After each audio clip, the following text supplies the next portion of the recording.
కొంతమందిని సువార్త చెప్పేవారుగా, కొంతమందిని పరిచారకులుగా, కొంతమందిని సేవకులుగా దేవుడు ఇలాగ ఏర్పాటు చేసుకుంటూ ఉంటాడు. అయితే మనం జ్ఞాపకం చేసుకోవాల్సింది ఏంటంటే, ఇక్కడ ఈయన పరిశుద్ధాత్మతో నిండుకుని వాడై అనేక మందిని దేవుని వైపుకు తిప్పేవాడుగా ఉన్నాడు. ఈరోజు నువ్వు నేను కూడా అనేక మందిని మనం ఏం చేయాలి?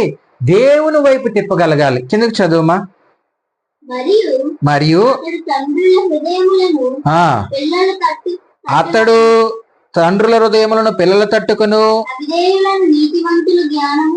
అవిధేయుల నీతిమంతుల జ్ఞానమును అనుసరించుటకును త్రిప్పి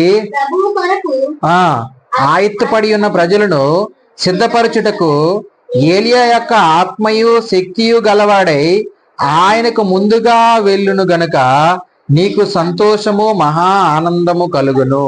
అతడు పుట్టినందున అనేకులు సంతోషించెదరు. హల్లెలూయా.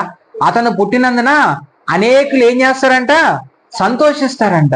ఎప్పుడు సంతోషిస్తారు చూడండి. ఇప్పుడు మనము ఎప్పుడు మన పిల్లలు పుట్టడం వల్ల వాళ్ళు ఒక ప్రయోజకులు అయినప్పుడు మనం ఏం చేస్తాము? సంతోషిస్తాము. ఎందుకనంటే అదే వాళ్ళు ప్రయోజకులు కాకుండా ఈ లోకంలో పడిపోయి వేరే మార్గంలో ఉన్నప్పుడు అప్పుడు తల్లిదండ్రులు ఏమవుతారు? బాధపడుతూ ఉంటారు. అయితే అనేకులు ఏమవుతారంట? సంతోషపడతారని చెప్తూ ఉన్నాడు. హల్లెలూయా. అనేకులను దేవుని వైపు తిప్పుతాడంట, అనేకులను దేవుని మార్గంలోకి నడిపిస్తాడంట.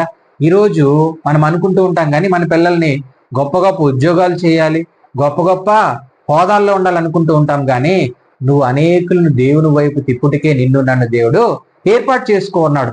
కాబట్టి మనము ఇక్కడ మనకు అనేకులను సంతోష పెట్టే విధంగా ఉండాలి. అయితే లోకంలో ఉన్న వారిని ఏదో సంతోష పెట్టాలని గొప్ప గొప్ప కార్యములు చేసి దాన ధర్మాలు చేసేది కాదు, కానీ నీవు చేసే ఏదైనా అది పరిచర్య కావచ్చు, అది ఏదైనా నువ్వు చేసే సహాయం కావచ్చు, అది దేవుని దృష్టికి దేవునికి అది మహిమకరంగా జరిగించాలి. హల్లెలూయా. అది దేవునికి అది ఘనతగా ఉండాలి.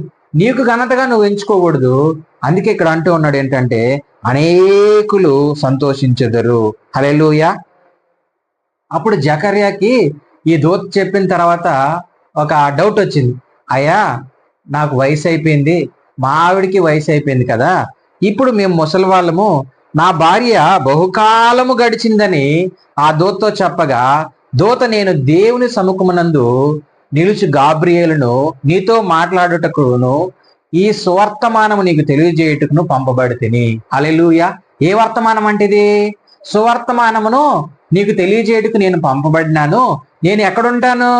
దేవుని ఎదుట నిలబడి ఉండు. గాబ్రియేలు దూతని దేవుడు నన్ను పంపించాడు. నేను మనుషుల ద్వారా వచ్చిన వాడిని కాదు, పరలోకము నుంచి పరిశుద్ధుడు పరిశుద్ధుడని ఆయన దగ్గర నుంచి నేను నీ దగ్గరికి వచ్చి ఉన్నాను.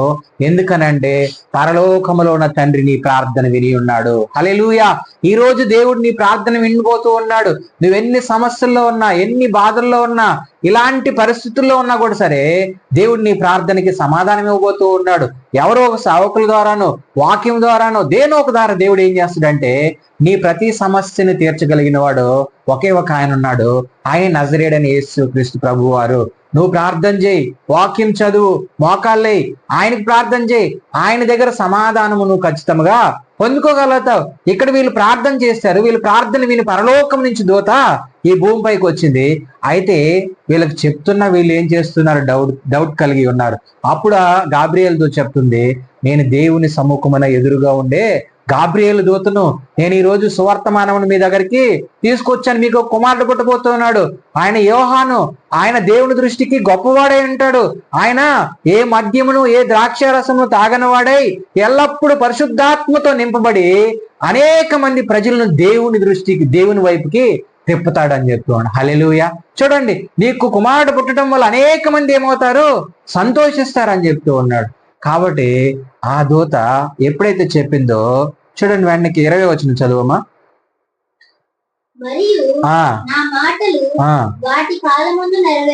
చూడండి, ఏ మాటలు వాటి కాలమందు నెరవేరును?